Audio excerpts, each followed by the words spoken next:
ओम नमः सिद्धेभ्यः ओम नमः सिद्धेभ्यः ड़मो अरिहंताड़म ड़मो सिद्धाड़म ड़मो आईरियाड़म ड़मो वज्रायाड़म ड़मो लोए सब साहुड़म। चलते फिरते तीर्थ हैं हरते सब संताप, हम तो बस इतना जानते आप सरीखे आप, हम तो बस इतना जानते आप सरीखे आप। कुंडलपुर के बड़े बाबा की, मूल नायक श्री पार्श्वनाथ भगवान की, परम पूज्य आचार्य भगवान गुरुदेव श्री ईश्वर विद्यासागर जी महामुनिराज की, परम पूज्य आचार्य श्री ईश्वर समय सागर जी महामुनिराज की, स्थिति में दीक्षित सभी मुनिराजों की, परम पूज्य मुनि श्री ईश्वर विमल सागर जी, अनंत सागर जी, धर्म सागर जी आदि समस्त 3 कम 9 करोड़ मुनिराजों की।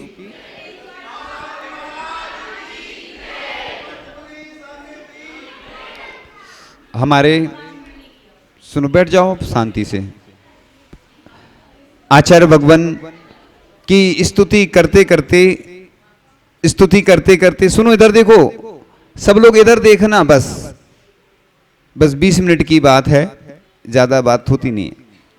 तो बस आचार्य भगवान इतने गुणों के भंडार थे, उनकी जितनी स्तुतियां की जाएं उतनी कम है। जैसे सहस नाम के माध्यम से आदिनाथ भगवान की स्तुति की गई है, स्वयंभू स्त्रोत के माध्यम से 24 तीर्थंकर भगवान की स्तुति की है, भक्तांबर स्त्रोत के माध्यम से आदिनाथ भगवान की स्तुति की गई, लेकिन अन्य तीर्थंकर भी उसमें गर्वित हो जाते हैं। ऐसा नहीं सोचना कि 24 तीर्थंकर भगवान होते हैं, जो स्वयंभू स्त्रोत में जो स्तुति की गई है सिर्फ उन्हीं भगवान की गई है। सब भगवान में वो गुण होते हैं, लेकिन स्तुति के माध्यम से उनके गुणों का उद्भावन करना एक माध्यम होता है। इसलिए हमारे आचार्य भगवान जो संयम के भंडार थे, चारत के प्रखर सूर्य थे, सर्वश्रेष्ठ समाधान करता थे।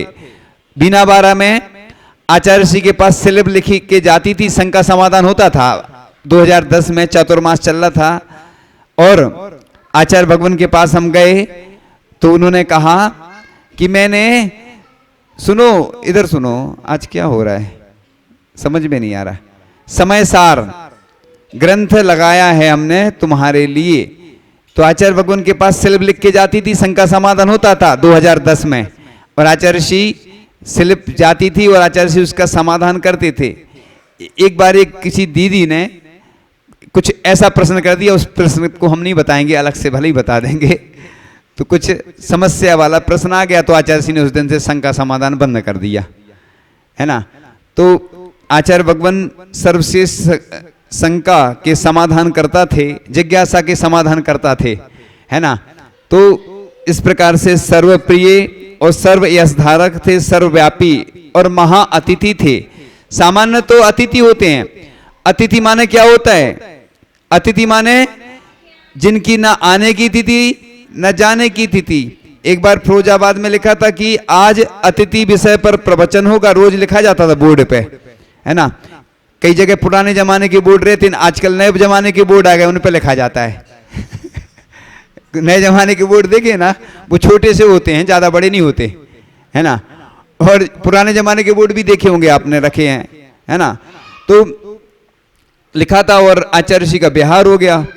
तो किसी ने बोला कि आचार्य श्री सुनो, आचार्य श्री आपने तो कहा था कि अतिथि विषय पर प्रवचन होगा। तो आचार्य श्री ने बोला अतिथि का अर्थ यही तो होता है ना, जिसकी आने की तिथि ना जाने।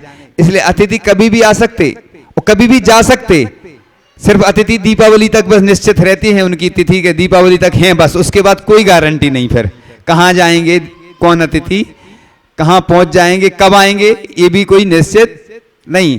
इसलिए जिनकी ना आने की तिथि ना जाने की तिथि। कई लोगों की भावना होती ना कि हमारे यहाँ महाराज दीपावली के दिन आए, हमारे यहाँ रक्षाबंधन के दिन आए, इस दिन आए, है ना, आज हमारा जन्मदिन है। बोलते ना लोग कि आज हमारा जन्मदिन है तो महाराज के आहार हो जाए, ऐसा कोई निश्चित थोड़ी है। जिस दिन साधु के चरण जिस घर में पड़ जाते हैं उसके लिए वही विशेष महोत्सव हो जाता है, त्योहार हो जाता है। पंचकलड़क में आदिनाथ भगवान का आहार होता ना, आदिनाथ नहीं बोलते हैं, आदि सागर बोलते हैं ना। आदिनाथ तो बन जाते, नाथ बोल सकते हैं, कोई दिक्कत नहीं, लेकिन नाम निश्चित नहीं रहता है। इसलिए हम लोग लिख देते हैं नव दीक्षित मुनिराज की आहारचर्या। पोस्टर में जब भी लिखा जाता ना, इस पे बहस चली कि नव दीक्षित इसलिए लिखते हैं कि अभी नाम पहले से तुमने निश्चित कर दिया। नाम कौन रखता है? जो दीक्षा देते हैं। अब पहले से निश्चित कर दो कि, तो फिर निश्चित नहीं होता है। लिखने को लिख भी देते कई लोग, इन बातों को लेकर अपन ज्यादा चर्चा नहीं करते हैं। तो आचार्य भगवान नयन सदा आचार्य ऋषि की स्तुति की हुई है। नयन सदा यह नीचे रखते, नहीं देखते जग वैभव, पर पदार्थ से लगन नहीं है, करते आत्म का अनुभव। आंख उठा यह जिनको लख ले, उनके दुखड़े न टिकते, चर्चा करके चरिया लग के, स्वयं विरोधी जन झुकते। आचार्य भगवान का ऐसा प्रभाव था कि सभी लोग नतमस्तक हो जाते थे। और हमारे पूज्य वर्तमान में भी आचार्य भगवान हैं समय सागर जी महाराज, जिनने लगभग 40,000 किलोमीटर से ज्यादा की यात्रा कर चुके हैं। और उनकी वाणी में वो ओज है, वो तेज है और माधुर्य है कि वो सरलता सहजता के धनी हैं। जब भी उनकी बात की जाती है, हमने तो कई वर्षों तक हमें सौभाग्य मिला कि संघ में उनके चरणों में रहने का हमारा सौभाग्य रहा है ना। और हर नगरी उनके चरणों से लाभान्वित हुई है कि उनके चरणों का सानिध्य प्राप्त हुआ। तो इस प्रकार से हमारे वह आदर्श हैं जिन महाराज ने हमें दीक्षा दी, वो आचार्य महाराज, और जिनने हमें शिक्षा दी वो पूज्य हमारे ज्येष्ठ श्रेष्ठ, पहले के ज्येष्ठ श्रेष्ठ मुनिराज और वर्तमान के आचार्य महाराज। उनका जितना गुणगान किया जाए वो कम है। यानी जो अपन कीर्तन करते हैं, स्तुति करते हैं, ये चाहे वह गद्य में करें चाहे पद्य में, ये स्तुति कहलाती है। इसलिए जितने देश विदेश में जो लोग बीमार हैं, मैं तो बस कुछ नहीं करता हूं, एक ही दवाई देता हूं उनको कि तुम दवाई तो करते रहो लेकिन दवा के साथ दुआ भी करते रहो। एक पॉजिटिव एनर्जी देने वाली सबसे ज्यादा चीजें होती हैं एक शांति धारा। आपने देखा होगा कि नामोच्चारण किया जाता है, उसमें मंत्र होते हैं बड़े बड़े पावरफुल। एक हमारा सबसे ज्यादा विश्वास है तो एक शांति धारा पे बहुत विश्वास है, अटूट। और दूसरा है हमारा स्तोत्र पाठ पे, तीसरा जाप पे। दुनिया में अगर तुम कितने भी बीमार हो जाओ, कितने भी कुछ हो जाओ, कितनी भी औषधि करा लो, अगर तुम्हें बचना है तो तीन तो ये सबसे ज्यादा पावरफुल चीजें हैं, इनको कभी नहीं छोड़ना जीवन में बस। और बाकी इसके अलावा जो करना सो करना, क्योंकि आचार्य पूज्यपाद स्वामी ने कहा है विद्या भेषज मंत्र तो ही हव नहीं। यानी विद्याएं भी काम करती, भेषज माने औषधि भी काम करती, मंत्र भी काम करते हैं। ऐसा नहीं सोचना कि मंत्र काम नहीं करते, मंत्र भी काम करते, औषधि भी काम करती। और जल तो माने क्या होता है, जल भी काम करता, जल चिकित्सा भी होती है। इसलिए आप लोग दुनिया में घूमते रहते, कई लोग हैं दवाई कराते, परेशान हैं, इधर उधर घूमते रहते, लेकिन कौन सी दवाई काम कर जाए? तो भक्ति सबसे बड़ी औषधि होती है। दुनिया में अगर जितने भी अतिशय चमत्कार होते हैं भक्ति के माध्यम से होते हैं। ऐसे नहीं सोचना कि कोई प्रतिमा पावरफुल नहीं है, सब दुनिया में जितनी प्रतिमाएं सब पावरफुल हैं, लेकिन जो जो जितनी प्राचीन प्रतिमाएं होती हैं वो उतनी ज्यादा पावरफुल होती चली जाती हैं। इसलिए हमेशा प्रभु का गुणगान करते रहना चाहिए, क्योंकि प्रभु क्या गुणगान करने से ऐसा लिखा है बाहरी जो शक्तियां हैं वो उपद्रव नहीं करती हैं, यथेष्ट पदार्थों की प्राप्ति होती है। इसलिए जब भी भगवान के चरणों का सानिध्य मिले तो निश्चित आप लोग वह गुणगान भगवान का करते रहना। इसलिए प्रभु और गुरु ऐसे होते हैं, संत अरिहंत और ग्रंथ, इनका गुणगान हमेशा करते रहना चाहिए, है ना। इसलिए गुरु का गुणगान सिर्फ एक दिन नहीं किया जाता है, एक निश्चित तिथि में नहीं किया जाता। प्रतिदिन अपन जैसे अर्घ चढ़ाते, प्रतिदिन आरती करते, इसलिए प्रतिदिन करना चाहिए। लेकिन लोग क्या है, तिथि से बंध जाते हैं, लेकिन हम तिथि से नहीं बनते। इसलिए हम व्यापक रूप में कोई भी काम करते हैं तो वो हमेशा अच्छा भी रहता है। इस प्रकार से अखिल विश्व का हित करने को चलता जिनका नित चिंतन, पर पीड़ा लख द्रवित हो उठे, दया भाव से पूरित मन, जिनकी चरण धूल पा करके चहक उठे भक्तों के मन, उन्हीं संत विद्यासागर के चरणों में अर्पित जीवन। तो इस प्रकार से हमारे आचार्य भगवान इतने महान आचार्य भगवान थे कि जिनका गुणगान जब भी करते हैं तो लगता है कि शब्द बौने रह जाते हैं, और उनका गुणगान करते करते कोई थकता नहीं है। और जो पंक्तियां पहले शायद कभी आई नहीं होंगी, और आपको सुना देते हैं। बहुत अच्छी पंक्तियां हैं, उस समय पुरानी पंक्तियां हैं, लेकिन शायद थोड़ी बहुत पंक्तियां तो सुनाई थी। जो नामुना के कामना से कोसों दूर हैं, कहीं कहीं ऐसे संत भी जरूर हैं। तेरी जिज्ञासाओं की पूर्ति है वे, त्याग की तो साक्षात मूर्ति है वे। मान नहीं उनको न जरा गुरूर है, कहीं कहीं ऐसे संत भी जरूर हैं।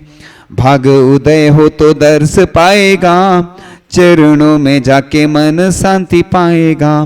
कर वंदना तू कौन से नशे में चूर है, कहीं कहीं ऐसे संत भी जरूर हैं। अंधेरे जीवन में उजाला कर दें, जिसके भी सर पे वे हाथ धर दें। जिन शासन की शोभा है वे कोहे नूर हैं, कहीं कहीं ऐसे संत भी जरूर हैं। तो आचार्य भगवान ऐसे संत थे कि जिनके गुणगान करते करते लोग कहते थे। एक बार बड़े बाबा के यहाँ जब कुंडलपुर में बड़े बाबा विराजमान हुए तो आचार्य श्री से कहा कि आचार्य श्री इधर थी भीड़, उधर थी, पूरे में थी। तो आचार्य श्री कह रहे कुछ और भी थे लोग, कुछ और भी तो थे जो दिख नहीं रहे थे। कौन थे वो? देव। वो भी सेना थी बहुत बड़ी। आप लोग सोच रहे होंगे कि बड़े बाबा इतनी जल्दी उड़ गए, फूल से उड़ गए। आचार्य श्री के बगल में हम भी खड़े हुए थे और आचार्य श्री की आंखों में हमने पहली बार आंसू देखे। ऐसी बहते हुए आंसुओं ने आंख से बस इतना ही कहा, हमें क्या पता था एक दिन घर से निकाले जाएंगे। तो जो आंसुओं का घर होता वो आंखें होती हैं। तो हम बता रहे थे आचार्य भगवान के बारे में कि वह उपगुहन अंग के सर्वश्रेष्ठ पालक थे, ज्ञानारूढ़ थे और मर्यादा पुरुष थे, यशस्वी विशेष कायोसर के धारक थे, निरालंबी सर्वांग सुंदर थे। एक बार गोमटगिरी की बात थी। एक अजैन व्यक्ति ने सोचा कि एक देश के प्रसिद्ध संत हैं आचार्य श्री विद्यासागर जी महाराज, उनके दर्शन करने चलते। इंदौर में थे वो। 1999 की बात थी जे 1999 की। और आचार्य श्री गोमटगिरी में विराजमान थे। वो एक लड़का था और वो गया दर्शन करने। तो उसने स्टॉल पे देखा आचार्य श्री की फोटो थी बहुत सारी। तो उसने फोटो देखी तो वो लगभग आधा घंटे तक देखता ही रह गया कि इतने सुंदर देखते ही रहा फोटोओं को। और उसने सोचा कि अब फोटो तो देख लिए अपन ने, चलो अब आई गए तो साक्षात देखते हैं। और जैसे ही वो गया और आचार्य श्री का इतना सुंदर शरीर देख करके वो बिल्कुल ऐसा हो गया जैसे मूर्ति जैसी हो जाती है ना, खड़े बिल्कुल देखते ही रह गया कि अरे इतना सुंदर चेहरा उनका, इतना सुंदर शरीर की मैंने आज तक ऐसा कोई व्यक्ति नहीं देखा। तो बोलते ना जिसकी प्रतिमा इतनी सुंदर वह कितना सुंदर होगा, जिसकी फोटो इतनी सुंदर वह कितना सुंदर होगा। वाकई में आचार्य भगवान के जो चरण थे वो कैसे थे मालूम? पुल जैसे थे। पुल मेंढक भी निकल जाए तो उसकी रक्षा हो जाती थी। मतलब उनकी जैसे पाटे रहते ना, पाटे में अंदर गिट्टक लगाए जाते ना, छोटे छोटे। क्यों लगाए जाते? जीभ वगैरह निकल जाए। तो आचार्य श्री का जो पैर था, लेकिन आचार्य श्री के जो पैर थे इतने मुलायम थे कि एक बार अमरकंटक में क्या हुआ, हम लोग भी साथ में थे। आचार्य श्री के पैर इतने नरम थे, कोमल थे कि वो घिस गए चलते चलते। अब लगभग 1 लाख किलोमीटर तो चले होंगे, है ना? तो 1 लाख किलोमीटर ये हम अपने अंदाज से बता रहे हैं मोटा मोटा। तो अब आचार्य जी के पैर इतने घिस गए थे कि खून निकलने लगता, ब्लड। एक जने जाके थोड़ा सा है ना व्यवस्थित, जो टीचर हों वो अच्छे से कर लेंगे व्यवस्थित बच्चों को। सुनो, अब आचार्य जी के पैर जो थे इतने मुलायम थे कि उससे ब्लड निकलने लगा। सुनो इधर सुनो इधर। तो ब्लड निकलने लगता था और आचार्य जी के घाव हो गए पैरों में, पस पड़ गई। जो कंकर थे वो अंदर घुस गए। अंदर कंकर घुसने से जब आचार्य जी पैर रखते थे तो बहुत कष्ट होता था। अब डॉक्टर वगैरह आए, देखे, कंकर निकाले बहुत सारे और कहा आचार्य जी आपको तो विश्राम करना पड़ेगा। अमरकंटक जा रहे थे। अब आचार्य भगवान तो किसी की सुनते नहीं थे क्योंकि वो अपनी चर्या में कठोर थे। जब भी हमने देखा बिहार होता था तो रामटेक से सीधा नहीं, जब अमरकंटक से रामटेक सीधा सीधा बिहार चलता था, कहीं नहीं रुकते थे। वो लंबे लंबे बिहार चलते थे। अब सुनो इधर। तो लंबे लंबे विहार चलते थे।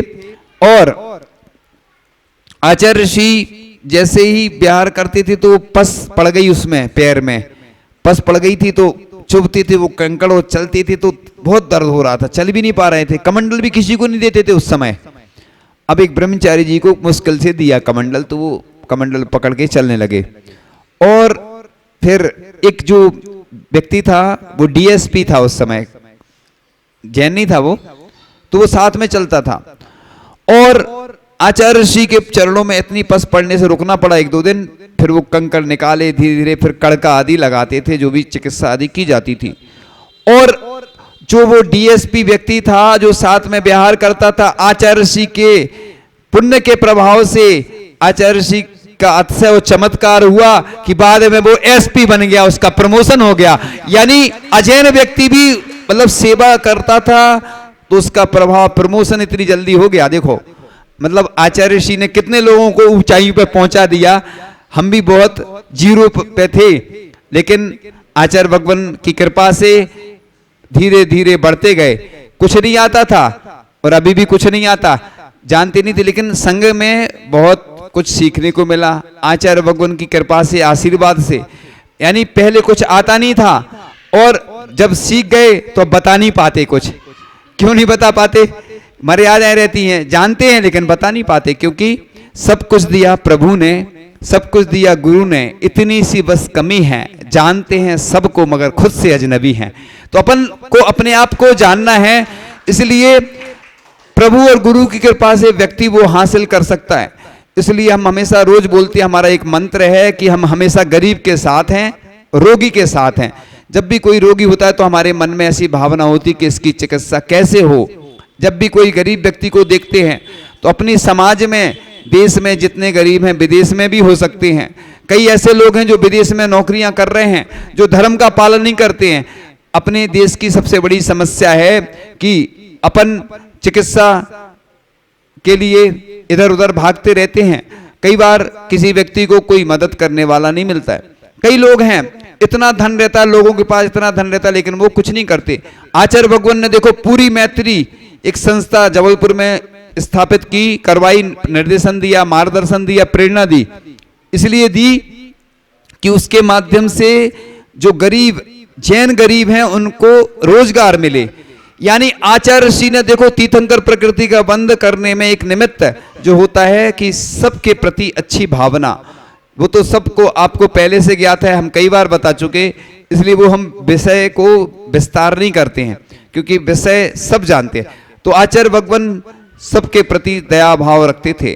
और वर्तमान में भी जो आचार्य महाराज हैं, पूज्य समय सागर जी महाराज, हम दोनों आचार्य महाराज की स्तुति इसलिए करते हैं कि एक महाराज तो पहले थे आचार्य महाराज जिन्होंने हमें दीक्षा दी, हम सबके लिए बहुत कुछ दिया, लेकिन अब उनकी जो विरासत को संभाल रहे हैं, उनकी प्रॉपर्टी हम लोग जैसी है उनकी प्रॉपर्टी, अब उसको सुरक्षित करने में जो निमित्त हैं वो हमारे आचार्य महाराज वर्तमान में हैं। और हम तो उनकी स्तुति वर्ष भर करते रहेंगे, ऐसा नहीं कि बस एक दिन करेंगे। हम, हमारे प्रभु और गुरु ऐसे हैं, और जिनवाणी तो है ही हमारी, जिनवाणी का तो गुणगान हम हमेशा करते ही रहते हैं। तो हमारी जो माँ हैं, जिनवाणी माँ हैं, यानी उनका गुणगान हमें हमेशा करते रहना चाहिए। तो इस प्रकार से आचार्य भगवान जो है ना, वह आध्यात्मिक चिंतक थे, सिद्ध हस्त थे, सफल साधक थे, मेधावी कवि थे। आप सोचिए कि आचार्य भगवान हिंदी भाषी नहीं थे, लेकिन उन्होंने कितना महान ग्रंथ मूकमाटी लिखा। उसके ऊपर लगभग 283 लगभग बता रहा हूं मैं, इतने सारे विद्वानों ने वो लिखी, क्या लिखी, क्या लिखी, नहीं, समीक्षा लिखी। मूकमाटी के 3 भाग निकले हैं जो समीक्षा के। तो आप सोचिए कि कितनी सारी पीएचडी हुई, कितनी सारी डिलीट हुई, एमफिल हुई। इधर देखो, इधर देखो, इधर थोड़ा सा और बचा है। तो आचार्य भगवान ने कितने महान कार्य किए कि जन जन का हित कर गए। हम तो ये सोचते थे अभी तो हमारे आचार्य भगवान की बहुत लंबी आयु है ना, लेकिन मालूम नहीं था कि हमारे आचार्य भगवान इतनी जल्दी हमारे बीच से चले जाएंगे। हमें पूरा विश्वास था कि अभी लगभग ऐसा लोगों ने बताया कि अभी उनकी और लंबी आयु थी, एक बीच में थोड़ा सा ब्रेक हो गया, ये वो हम लोग कुछ कर नहीं पाए, ये हमारी कमी है। हम लोग चाहते तो और ज्यादा ऐसी विशुद्धि बढ़ाते, कुछ ऐसा करते कि हमारे आचार्य भगवान जितनी आयु वर्तमान में मिलती ना, 120 वर्ष पूरी आयु उनको मिल जाती। और मैं जब भी वो भजन सुनता हूं ना, कौन सा है भजन? जिनने हमको दिया है सब कुछ, हम उनको क्या दे पाए।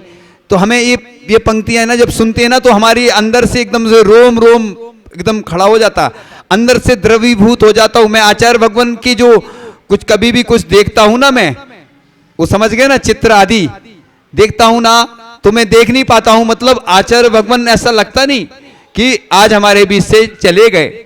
यानी भगवान जिस दिन जब हम लोगों को समाचार मिला, वो सबको मालूम, पूरी दुनिया को, कि क्या स्थिति बनी, और विश्वास ही नहीं हो रहा था।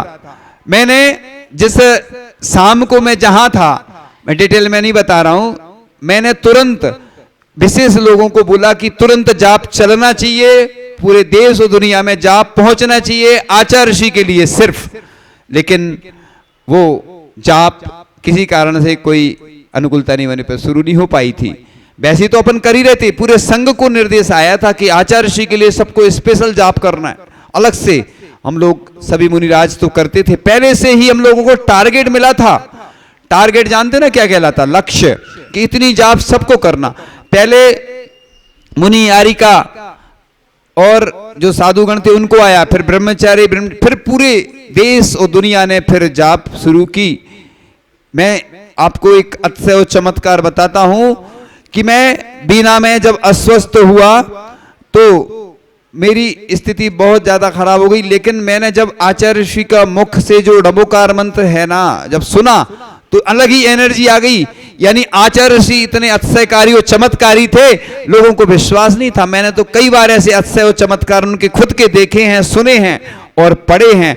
जब मैंने उनके संस्मरण पढ़े तो मुझे विश्वास होता चला गया कि आचार्य भगवान ने 44 घंटे ध्यान लगाया, और ऐसे ऐसे शमशान में कई ध्यान लगाए। अष्टमी चतुर्दशी को भी वो क्या करते थे? अष्टमी चतुर्दशी को एक उपवास आदि करते थे, 9 उपवास लगातार किए, वो सब मालूम है आप लोगों को। क्योंकि आचार्य ऋषि के बारे में ज्यादा बोलने की जरूरत नहीं है, सब पूरी देश दुनिया सब जानते हैं। लेकिन फिर भी उनका गुणगान हमें प्रतिदिन प्रति क्षण करते रहना चाहिए। और आचार्य भगवान की यश कीर्ति तो स्वर्ण अक्षरों में लिखी जाना चाहिए, स्वर्ण पत्र पे लिखने की तो हमारी भावना है ही। अब कब पूरी होगी? मैंने आचार्य ऋषि का पूरा, मैं डिटेल में नहीं बता रहा हूं, ताम्र पत्र पे उत्कीर्ण करवाया, और आचार्य ऋषि के चरण भी लगभग हम लोगों की तरफ से लगभग सेमीफाइनल हो चुके, फाइनल में इसलिए नहीं बोल रहा हूं। हाँ, अब कब स्थापित होंगे? तो इस पूरे देश और दुनिया में स्थापित होना है। क्या योजना बनेगी, किस प्रकार से होगा, उसके बारे में हम ज्यादा डिटेल में नहीं बताते हैं, क्योंकि इसमें फेरबदल होता रहता है। लेकिन जिन जिन लोगों ने भी इसमें मेहनत की है, सभी साधुवाद के पात्र हैं, बहुत अच्छे। आचार्य ऋषि की बिल्कुल वैसे ही कि वैसे चरण है ना उकेरे गए हैं, अब आपके सामने आएंगे। और मैं तो ये कह रहा हूं, मेरी पर्सनल भावना है कि जहां भी आगे 1 वर्ष तक, जब तक कि आचार्य ऋषि का समाधि दिवस आने वाला जब भी होगा, उस तक हर जगह जो भी जितने हमारे संघ के साधु हैं, उनके सानिध्य में जहां भी जो कार्यक्रम हो, जितनी भी आचार्य ऋषि से जुड़ी समाज हैं, चाहे वो हथकरघा हो, चाहे वह गौशालाएं हो, हम तो कहते हैं इस बार मूवमेंटों में आचार्य ऋषि के चरण जरूर होना चाहिए और आचार्य ऋषि का चित्र होना चाहिए। उसका भी हम प्रयास करेंगे। जहां जहां गौशालाएं, हथकरघा, आचार्य ऋषि के द्वारा जितनी भी संस्थाएं हैं और जो भी साधु संत हैं, ऐसा प्रयास करेंगे तो जरूर वो भावना पूर्ण होगी कि आचार्य ऋषि के चरण का ही मूवमेंट हो, उसमें आचार्य ऋषि का सुंदर सा चित्र हो, उसमें आचार्य ऋषि के बारे में शॉर्ट एंड स्वीट थोड़ा सा जानकारी भी हो, प्रशस्ति जैसी हो। ठीक है ना? तो इस भावना के अनुसार आप लोग ऐसा ही करते रहें। और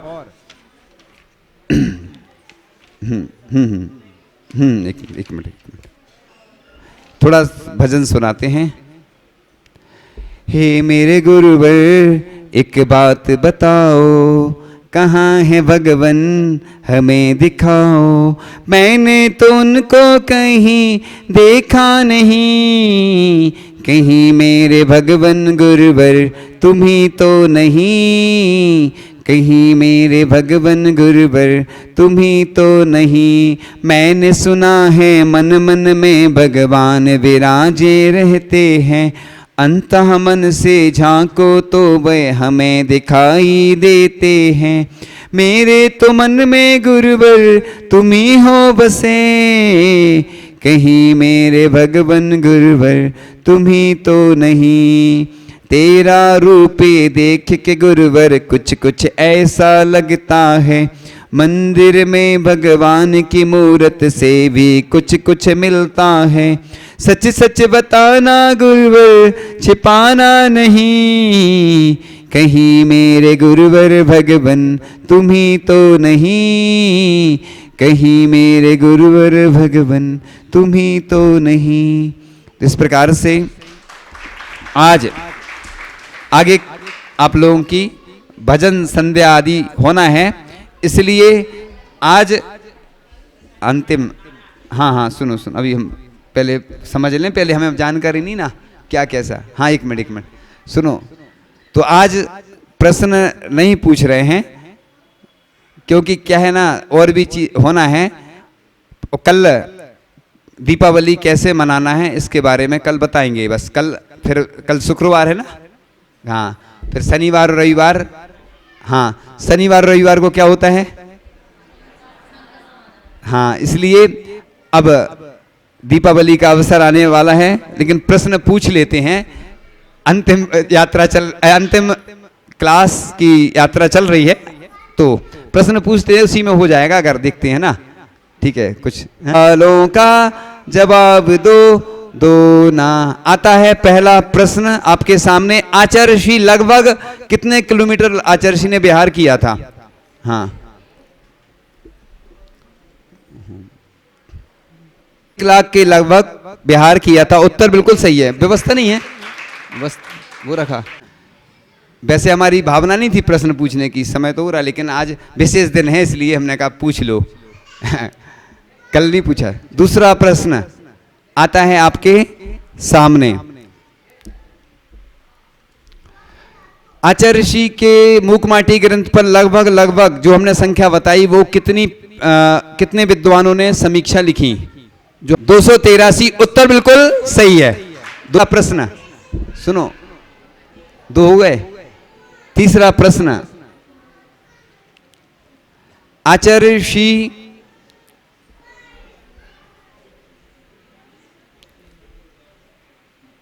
ऋषि का जो हमने संस्मरण सुनाया था, जब पैर में कंकर लग गए थे तो आचार्य ऋषि किस ओर विहार कर रहे थे? चौथा प्रश्न आता है आपके सामने।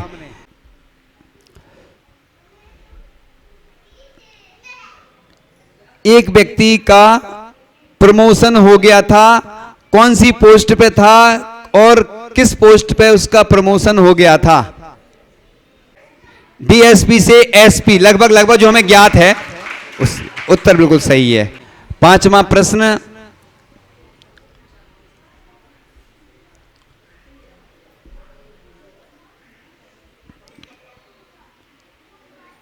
आचार्य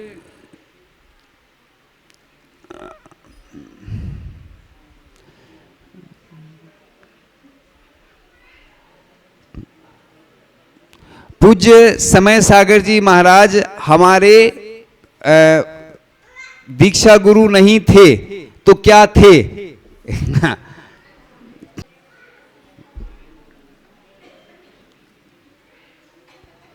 वो बालिका मंडल की अध्यक्ष।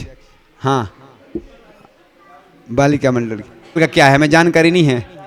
नहीं बालिका मंडल का नाम क्या रखे? विद्याभूत, हमें नहीं मालूम अभी तक।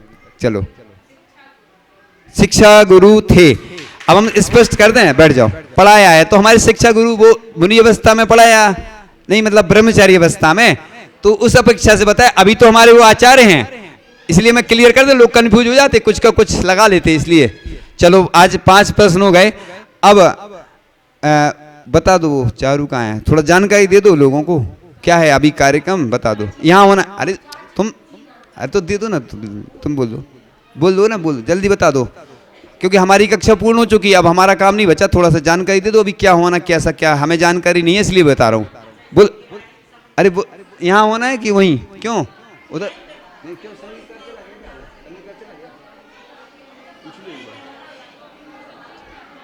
यही बता दो, तो जानकारी दो कि यहीं बैठ रहे महाराज जी की निर्माण स्तुति करके सुनो, पहले जानकारी दे दो लोगों को के बता दो।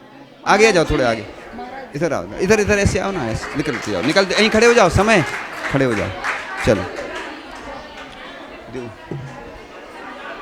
ऐसे हो ना, ऐसे थोड़े, चलो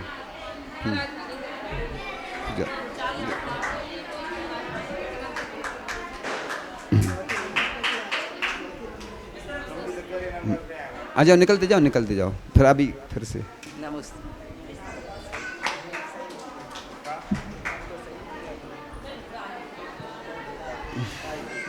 चलो